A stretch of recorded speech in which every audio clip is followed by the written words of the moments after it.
कहीं से भी मुंह उठा करके कोई आता है कथावाचक बन जाता है, ये हमारी पद्धति नहीं है जी। मूल रूप से प्रथमा से लेकर के आचार्य से लेकर के पीएचडी पर्यंत तक की हमारे यहाँ संस्कृत की शिक्षा है। कोई है ऐसा आपके नज़र में जो अभी तक सोशल मीडिया पे है, जो मुंह उठा के आया है, जो अवैध तरीके से कथावाचक कर रहा है, काम अच्छा नहीं है? एक अभी ये बच्चा आया है, क्या नाम है उसका, गोलू मोलू सा, अभिनव अरोड़ा जी, ठीक है। कहीं मांस खा रहा है, कहीं मच्छी खा रहा है, कभी क्या कर रहा है, कभी क्या कर रहा है। कबीरा खड़ा बाजार में सबकी मांगे खैर, ना काहू से दोस्ती ना काहू से बैर। नमस्कार, मेरा नाम नेहा द्विवेदी है और आपका स्वागत है न्यू इंडिया न्यूज़ नेटवर्क पे। आज के पॉडकास्ट में हमारे साथ मौजूद हैं बाल व्यास महाराज जी, जो काफ़ी अच्छा मुद्दा है एक सनातन धर्म का, सनातन बोर्ड का। इस पे आज कुछ खास हम चर्चा करने वाले हैं। आपका सबसे पहले तो बहुत स्वागत है हमारे स्टूडियो में। राधे राधे, जय श्री श्याम जी। तो आज हम सनातन धर्म के मुद्दे पे बात करने वाले हैं। सनातन धर्म क्या है, आज के युवा सनातन धर्म से कितना कनेक्ट कर पाते हैं, तो इसी पे आज हम चर्चा करेंगे। आप भी हमारे साथ इन तक बने रहिएगा। सबसे पहले महाराज जी आपसे यही सवाल रहेगा कि सनातन धर्म क्या है? जैसा हम सभी लोग जानते हैं जी कि सनातन धर्म तो कम है, सनातन हमारे जीने और समझने की संस्कृति है जी। और धर्म हम न मान करके इसको संस्कृति मानते हैं। लोक व्यवहार में जैसे भोजन की आवश्यकता होती है, वैसे ही हमारे जीवन के लिए एक टैगलाइन की आवश्यकता पड़ती है, एक सिद्धांत की आवश्यकता पड़ती है जी। हमारे जीवन का सिद्धांत सनातन है, हमारे जीवन जीने की शैली सनातन है। हम किस तरह से अपने जीवन को सुचारू रूप से व्यवस्थित करके चला सकें और जीवन को अच्छा मार्ग दे सकें, इसका जीवन तो उदाहरण सनातन है जी। सनातन हमें नए नए परंपराओं से जोड़ करके यह बताता है कि आप किस अवस्था में जी। किस शिखर तक आपकी पहुंच है और क्या कर सकते हैं। एक श्लोक है, लालनाथ भवो दोषा ताड़नाथ भवो गुणा तस्मात् शिष्यम च पुत्रम च ताड़ेत न तु लालेत। गुरुजी हम लोगों को हमेशा पढ़ाया करते थे कि ताड़न करना जो है बहुत बड़ा गुण है। लालनाथ भवो दोषा यानी लालन करना बहुत बड़ा दोष है, लेकिन ताड़न करना बहुत बड़ा गुण है। तो हम लोग कहते थे गुरुजी जीवन भर जब बच्चों को आप ताड़ते रहेंगे, मारते रहेंगे, देखते रहेंगे, डांटते रहेंगे, ताड़न के सभी अर्थों में ले लीजिए, तो जीवन भर जब आप बच्चों को प्रताड़ित ही करते रहेंगे तो विकास कैसे करेगा? कहने उसका भी एक नियम है। तो क्या नियम है? तो उसके भी पर्याय में एक शब्द कहा करते थे, लाल एत पंचवर्षाड़ी। खूब लालन पालन करना हो तो 5 वर्ष तक लालन पालन कीजिए। ताड़ एत 10 वर्षाड़ी, यानी 5 वर्ष के बाद में फिर उसको देखना शुरू कीजिए, उसकी एक्टिविटी पर कर क्या रहा है, कैसे कर रहा है, जीवन जीने की शैली क्या है, जीवन जीने की परंपरा क्या है, जीवन को किस रूप में ले जाना चाहता है, आगे बढ़ाना चाहता है, उसको देखिए 10 वर्ष तक जी। बच्चा 15 वर्ष का हो गया और जैसे ही 15 वर्ष का हो गया तो 16 वर्षे मित्रवत समाचरित। 16 वर्ष के बाद में उसे मित्र के समान बना लेना चाहिए, उसके सुख दुख उससे कहना चाहिए, सुख दुख उससे जानना चाहिए। तो सनातन धर्म की एक एक पद्धति, सनातन धर्म का एक एक अर्थ, सनातन धर्म का एक एक वाक्य हम लोगों को जीवन जीना सिखाता है, जीवन की कला देता है, जीवन को मार्गदर्शित करता है। तो सनातन धर्म जीने की कला है, सनातन धर्म जीने की संस्कृति है जी। और सनातन धर्म एक शब्द में अगर कहें तो मनुष्यता है जी। तो ये तो सनातन धर्म की परिभाषा रही। सनातन धर्म क्या है आप लोग भी देख रहे होंगे, समझ ही रहे होंगे। तो हमारे दर्शक जानना चाहेंगे कि आप एक बेहतरीन कथावाचक हैं। सोशल मीडिया पे आपके वीडियोस भी बहुत ज़्यादा वायरल होते हैं, देखा है हमने।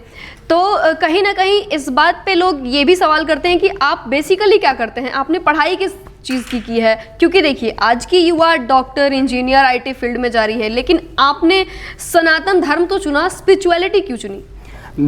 एक बहुत बड़ी नासमझी है अब के लोगों को कि जो कथावाचक हैं, जो धर्मगुरु हैं, आचार्य हैं, पंडित हैं, पुरोहित हैं, इनकी शिक्षा दीक्षा कैसे हुई कि कोई कहीं से भी आता है मुंह उठा करके कथावाचक बन जाता है। अब का ये 2-4 साल ऐसा समय चल रहा है कि कोई कहीं से भी आया मुंह उठा के कथावाचक बन गया।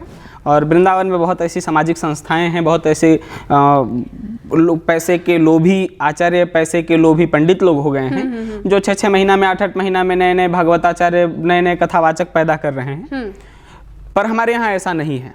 हम जो जिस परंपरा से मैं पढ़ा हूँ उस परंपरा से ही हमारे धर्म का विकास है और हमारे धर्म ग्रंथों की जानकारी समुचित रूप से मिल जानी चाहिए। जब बच्चा 4ठी-5वीं कक्षा में होता है तो हमारे यहाँ गुरुकुल की परंपरा है। उपनयन संस्कार के बाद में, ये कहें कि 8 वर्ष में ब्राह्मण का, 7 वर्ष में ब्राह्मण का उपनयन हो जाता है। तो उपनयन के बाद में गुरु गृह पढ़न गए रघुराई, अल्पकाल विद्या सवाई। तो उपनयन संस्कार के बाद हमारे यहाँ गुरुकुल की परंपरा है जी। वो 6 वर्ष 6वीं कक्षा का अनुभव रहा कि हम लोग 5वीं कक्षा पास करके 6वीं में गुरुकुल में आ गए और वहाँ 12वीं तक हमने विधिवत अध्ययन किया। प्रथमा 3 वर्ष तक प्रथमा रहता है, 3 वर्ष के बाद में पूर्व मध्यमा और उत्तर मध्यमा, यानी 9वीं और 10वीं। 9वीं 10वीं। उत्तर मध्यमा प्रथम वर्ष, 11वीं 12वीं, पूर्व मध्यमा और उत्तर मध्यमा 12वीं तक का पूरा ध्येय रहता है। तो ये पूरा 12वीं तक की गुरुकुल पद्धति, इसमें आप नेचुरल स्कूल में ज़्यादा से ज़्यादा 8 घंटे पढ़ सकते हैं, 7 घंटे पढ़ सकते हैं, लेकिन गुरुकुल में हमारे यहाँ 24 घंटे की पढ़ाई है। अच्छा, 24 घंटे की पढ़ाई है। सुबह 4 बजे भोर में उठे हैं आप, योगा किया है आपने, योगा करने के बाद में सुबह जैसे ही स्नान ध्यान करके तैयार हुए हैं, हवन करने का समय आ गया है, हवन करके आए हैं, आपने अल्पाहार लिया, अल्पाहार के बाद में विद्यालय, 2-3 बजे तक पढ़े लिखे हैं आप। इसके बाद भी आपको आज़ादी मिली है, आपने खेला कूदा, फिर सायं में संध्या का अवसर मिल गया आपको, फिर रात्रि हुई, भोजन, स्वाध्याय, ऐसे ही पूरे 24 घंटे की पढ़ाई है गुरुकुल में। तो आप जो हमारी प्राचीन शिक्षा पद्धति है, इन शिक्षा पद्धतियों में, इन परंपराओं में आप ज़्यादा अध्ययन करते हो, ज़्यादा कुछ सीख पाते हो, ज़्यादा कुछ समझ पाते हो। और उस दौरान ग्रंथों की मूल रूप से जो ग्रंथ हैं हमारे यहाँ, जैसे इंग्लिश पढ़ते हैं तो इंग्लिश में ग्रामर होती है मूल रूप से, तो वो हमारे यहाँ जो ग्रामर है, व्याकरण, लघु सिद्धांत कौमुदी, मध्य सिद्धांत कौमुदी, वैयाकरण सिद्धांत, फिर वैयाकरण के कई भाग हैं, उनके अलग अलग खंड हैं, अलग अलग ग्रंथ हैं, उन ग्रंथों के विचार, उन ग्रंथों का मत, हवन करने की पद्धति, यज्ञ करने की पद्धति, अनुष्ठान करने की पद्धति, एक एक मंत्रों का शाब्दिक अर्थ, एक एक श्लोकों का सही उच्चारण, ये परंपरागत शिक्षा है जी। ये न 6 महीना में हो सकती है, न आप 6 वर्ष में भी कर सकते हो, लेकिन आपने मूल अध्ययन किया है तो कम से कम इतना तो आपको ध्येय होगा कि आप किस मर्यादा से बोल रहे हैं, कितना अर्थ समझ करके आप बोल रहे हैं, कितनी गहरी आपने वहाँ से सीख ली है और कितना आप सम्मानपूर्वक उन ग्रंथों को बोल पा रहे हैं, ये बहुत बड़ी बात है। तो कहीं से भी मुंह उठा करके कोई आता है, कथावाचक बन जाता है, ये हमारी पद्धति नहीं है। मूल रूप से प्रथमा से लेकर के आचार्य से लेकर के PhD पर्यंत तक की हमारे यहाँ संस्कृत की शिक्षा है। उस परंपरागत जो उस परंपरा से जो अध्ययन करता है, उस परंपरा से जो सीखता है, वो बेहतर कथावाचक है, वो बेहतर जानकार है शास्त्रों का, उसी का अनुसरण करना चाहिए हमें। कहीं से भी कोई आ रहा है मुंह उठा करके, उससे कम से कम बचना चाहिए। चलिए, आपने 2-3 बार कहा कि कोई भी मुंह उठा के आता है कथावाचक बन जाता है।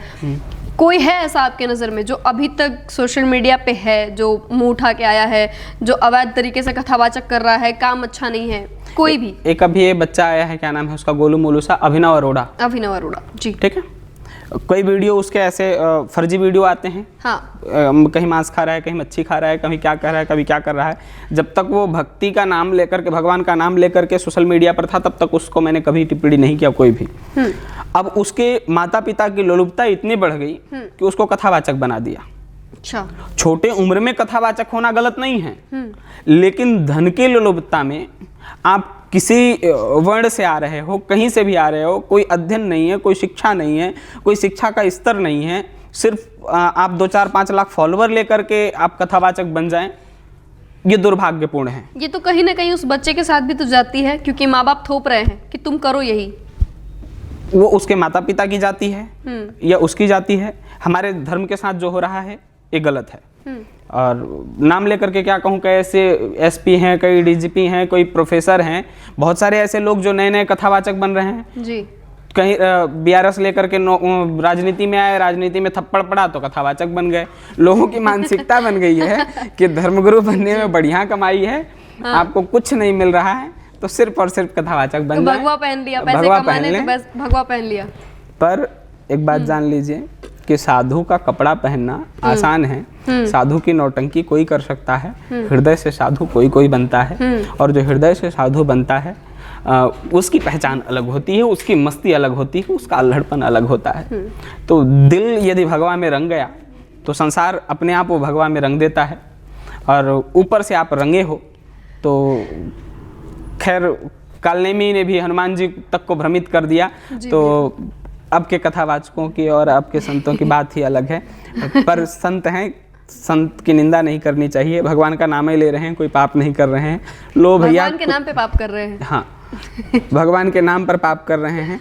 इससे एक रावण मुझे बहुत याद आता है जी। जब ये बात मैं सुनता हूँ कि भगवान के नाम पर पाप कर रहे हैं, मुझे रावण की बड़ी याद आती है कि आपसे भला तो कम से कम बेचारा रावण था।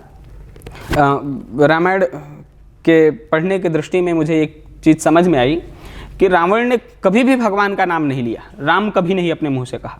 जब भी कहा तो बनवासी कहा, अवधेश कहा, बहुत सारे नामों से ऐसे उच्चरित किया, लेकिन राम कभी नहीं कहा। बहरूपिया कहा, हाँ, बहुत कुछ कहा उसने, पर राम कभी नहीं कहा। जब राम कहा उसने, वो दिशा थी कि अंतिम में मृत्यु शैया पर लेटा हुआ है और अंतिम परिणाम में है, अंतिम स्थिति में है, और अंतिम स्थिति में वो कह रहा है राम कहाँ है। लोगों ने पूछा जीवन भर तुमने राम नहीं कहा, अब राम क्यों कह रहे हो? वो कहता है जीवन भर मुझे पाप करना था, मुझसे गलतियां हो रही थी, इसलिए मैंने कभी राम का नाम नहीं लिया। लेकिन अब गारंटी देता हूं कि अब मुझसे गलतियां नहीं होंगी, अब मुझसे पाप नहीं होगा, तो अब मैं राम का नाम ले रहा हूं। आपसे भला तो वो रावण है, आपसे अच्छा तो वो रावण है। इसको स्मरण करना चाहिए कि कम से कम जीते जी उसको यह इस बात का भान था कि राम का नाम लेकर के तो पाप न किया जाए। लोग राम का नाम लेते हैं लेकिन राम के नाम के सहारे पाप कर रहे हैं, ये बहुत बड़ी विडंबना है। मुंह में राम बगल में छुरी, ये कहावत बड़ी प्रसिद्ध हो रही है। बहुत बहुत बहुत